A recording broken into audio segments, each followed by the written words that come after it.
ఒక గ్రామ సచివాలయం ఉంది. ఆ గ్రామ సచివాలయంలో ఆల్మోస్ట్ పని పాట లేకుండా 11 మంది సచివాలయం స్టాఫ్ ఉన్నారు. ఏమీ పని లేదు వాళ్ళకి ఉన్నారు.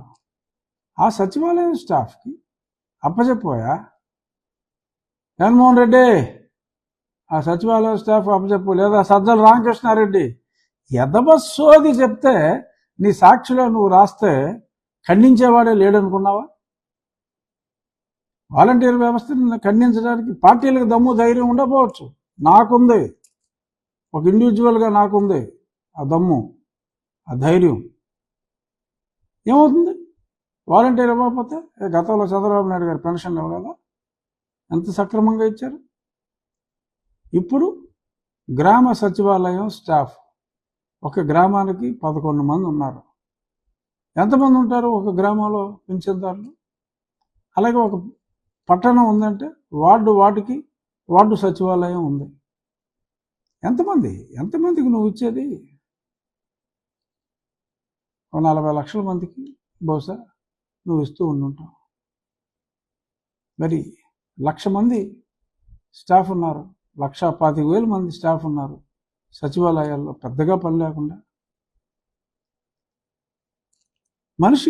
ఒక మనిషి 40 మందికి ఇవ్వలేడా?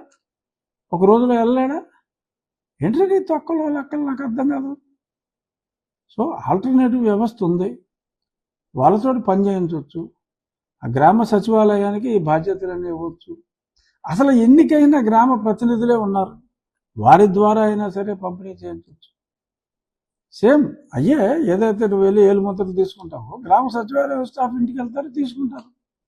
దీనికో కాగ్గోల, అక్కడికి నువ్వేదో పెద్ద దేశ సేవకుల్లాగా ఈ forum for good governance or citizens forum వీళ్ళందరూనేమో యాంటీ సోషల్ ఎలిమెంట్స్ లాగా, నువ్వేదో పెద్ద స్వామి వివేకానంద లాగా. ఏంటి తొక్కలో వెళ్ళినప్పుడు మాకు తెలవదమ్మా జగన్మోహన్ రెడ్డి. సో ఇలాంటి నాన్సెన్స్ కవర్లు దయచేసి ప్రజలు ఎవరో నమ్మకండి, వీళ్ళ ట్రాప్లో పడకండి. మొదలు పెడతాడు రేపొద్దున ఖచ్చితంగా మళ్ళీ రోడ్డు మీద తిరుగుతున్నాడు కదా, చెప్తాడు, అవ్వ నీ ఇంటికి నేను పంపినవాడు 1వ తారీఖే వచ్చేవాడా లేదా? నువ్వు చెప్పమ్మా అని అడిగి మోసం అన్యాయం అని చెప్పి అరిపించాలని చూస్తున్నావు.